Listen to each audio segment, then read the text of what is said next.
മഹാദേവ,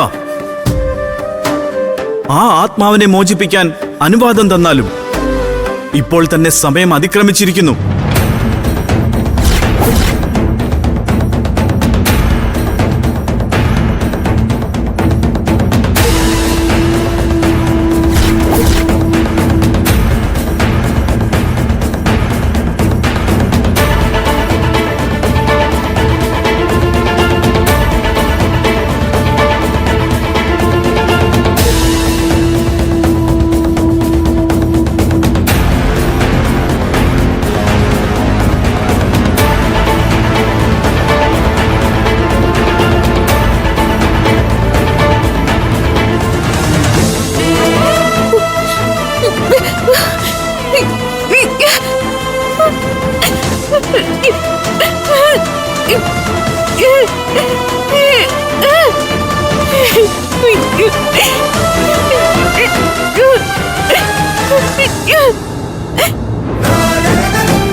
വിദ്യാമ്മയോട് ഞാൻ സംസാരിക്കാം. ദേവുട്ടി മോളുടെ അടുത്തേക്ക് ചെല്ലേ.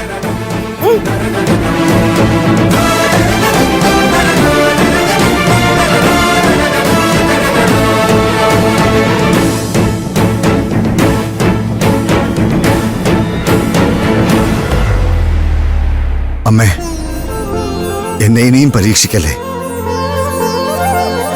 പുത്രവത്സരായ അമ്മയുടെ മുന്നിൽ ഞാൻ അടിയറവ് പറയുകയാണ്. അമ്മയുടെ പ്രിയപ്പെട്ട കുഞ്ഞിന്റെ ജീവൻ നിലനിർത്താൻ വേണ്ടി ഈ ലോകത്തിലെ സകല കുഞ്ഞുങ്ങൾക്കും മാതാവായ അമ്മയുടെ പ്രാണൻ ഉപേക്ഷിക്കരുത്.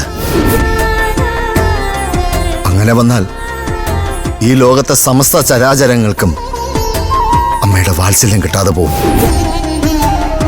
അങ്ങനെ സംഭവിച്ചാൽ ഈ പ്രപഞ്ചത്തിന്റെ നിലനിൽപ്പ് തന്നെ അസ്ഥിരപ്പെടും. അത് ലോകനാശത്തിന് കാരണമായി ഭവിക്കും. അതുകൊണ്ട് അമ്മയുടെ ഭക്തവത്സരായ പുത്രിക്ക് വേണ്ടി കാലനീതിയുടെ നിയമങ്ങൾ ഞാൻ മാറ്റുകയാണ്.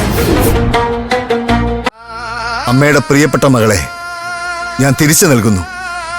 അതുകൊണ്ട് ആ ബാലികയിൽ നിന്ന് അമ്മ സ്വശരീരത്തിലേക്ക് തിരിച്ചു വരൂ. ലോകത്തിനെന്നും കൈകൂപ്പി പ്രാർത്ഥിക്കാൻ അമ്മ മൂകാംബികയായി ഈ മണ്ണിൽ വിളങ്ങേണ്ടവളാണ് അവിടുന്ന്. ഇനിയും പരീക്ഷണമരുതേ ദേവി. മാതൃസ്വരൂപിണിയായ ദേവി, തിരിച്ചു വരൂ.